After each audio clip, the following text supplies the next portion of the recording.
La burocrazia ancora una volta rende difficile l'attività di trasporto. Da parte della Giunta regionale del Veneto c'è l'intenzione di trattare l'argomento nella seduta straordinaria di venerdì prossimo, ma sentiamo come si è mossa l'amministrazione provinciale e un breve sguardo anche al lavoro di questi giorni della Coatp. I servizi sono di Gabriella Basso.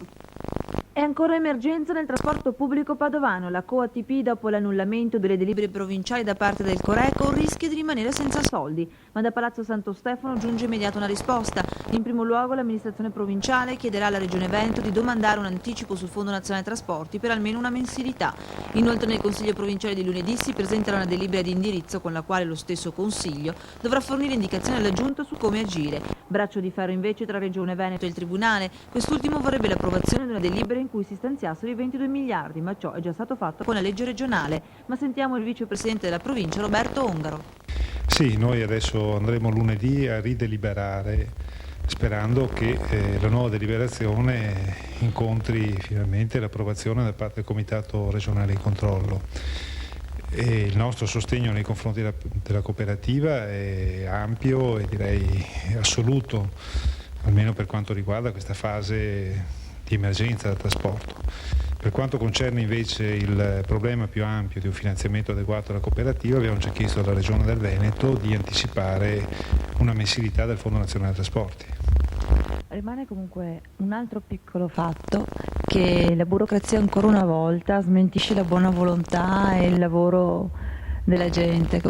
Come è possibile risollevare gli animi?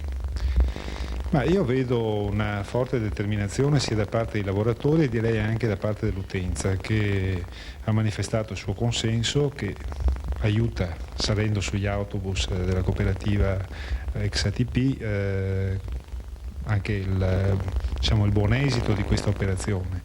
Certo che riportare il servizio all'interno di una provincia per 4 mesi non ha avuto più servizio pubblico per carenze, direi anche soprattutto di tipo burocratico, ma anche mancanza di provvidenze governative, cioè non si prevede in Italia che il servizio pubblico possa restarsi e che ci sia una procedura di emergenza. Questo mi pare che sia grave dal punto di vista burocratico amministrativo.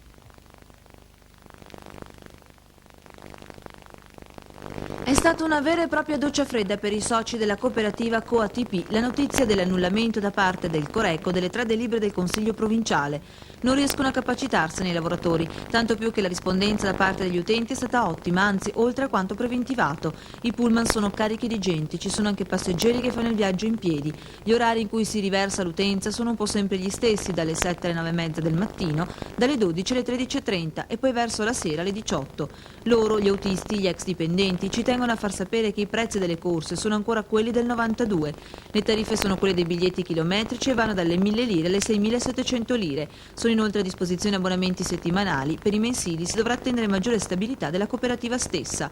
Inoltre si specifica che si tratta di un servizio di emergenza. Sono 57 i pullman Cispel messi a disposizione a fronte dei 350 che prima circolavano, per cui è impossibile fornire un servizio completo. Si sta lavorando a rischio di non prendere nulla, dicono. I soldi derivanti dalla biglietteria dovranno essere destinati prima a coprire le spese e poi il resto diviso tra i soci. Per ulteriori informazioni il numero messo a disposizione dalla Coatp è l'876 27 90.